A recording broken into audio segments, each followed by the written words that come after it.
गेली 10 ते 15 दिवस इथं वृक्षतोड मोठ्या प्रमाणात गुपचूप चालू होती।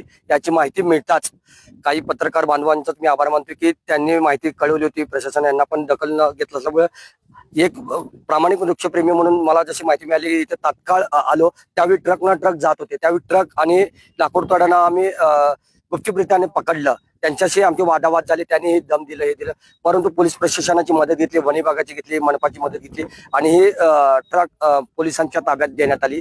तर याचं दुःख होतं की ह्या मोठ्या बिल्डरने आपल्या शक्तीच्या जोरावर जवळ 30 एकरचा परिसर असेल तर त्यांनी 100 वर्षापूर्वील झाडं, 50 वर्षापूर्वील झाडं जे हेरिटेजची मान्यता आहे त्याला जर तोडायचं असेल तर एक हरित लवादाच्या केंद्राची किंवा महाराष्ट्र शासनाची परमिशन घेतल्याशिवाय तोडता येत नाही। स्थानिक प्रशासन, उद्यान विभागाची परमिशन नाही, वन विभागाची परमिशन नाही।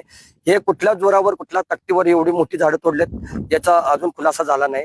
यासाठी आम्ही प्रयत्न करतो। गेले 3 दिवस इथं पंचनामा चालू आहे, अजून झाडं किती तोडले त्याचं मोजमाप चालू आहे। हे म्हणजे सोलापुरात एक मोठा इतिहासातली मोठी वृक्षतोड आहे, तरी गप्प का सगळेजण, याचं मला दुःख होत आहे। तर याला लढा चालू ठेवणार आहे। हे जे कोणी याला दोषी असेल त्याच्या ह्या प्रमाणात जेवढे सोलापुरात हरित क्रांती होईल, झाडं लावलं येईल किंवा हेच शासनाने ताब्यात घेऊन इथंच जंगल निर्मिती तयार करण्याचा त्याला कडक आदेश देण्यात येईल।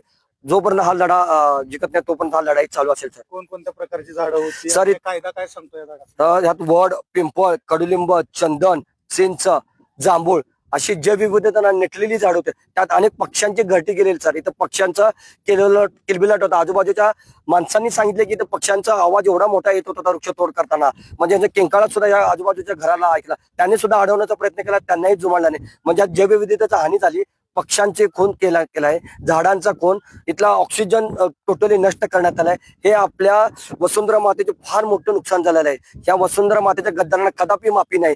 जे कोणी केलेलं आहे ना, केंद्र स्तरावर, राज्य स्तरावर मोठ्या प्रमाणात कडक कारवाई करून याची भरपाई भरून देण्यात यावी हीच विनंती आहे। याबाबत वन विभाग किंवा पोलिसांकडून गुन्हा दाखल झाला आहे? वन विभागात सुद्धा तपासणी केलेली आहे, तक्रार दिलेली आहे। वन विभागाला तक्रार दिली आहे, मनपाला दिली आहे, पोलीस प्रशासनाने दिले, त्याचा तपास चालू आहे। लवकरात लवकर व्यवस्थित अभ्यास करून खुलासा करून कारवाई करण्यात येईल असं आश्वासन देण्यात आले।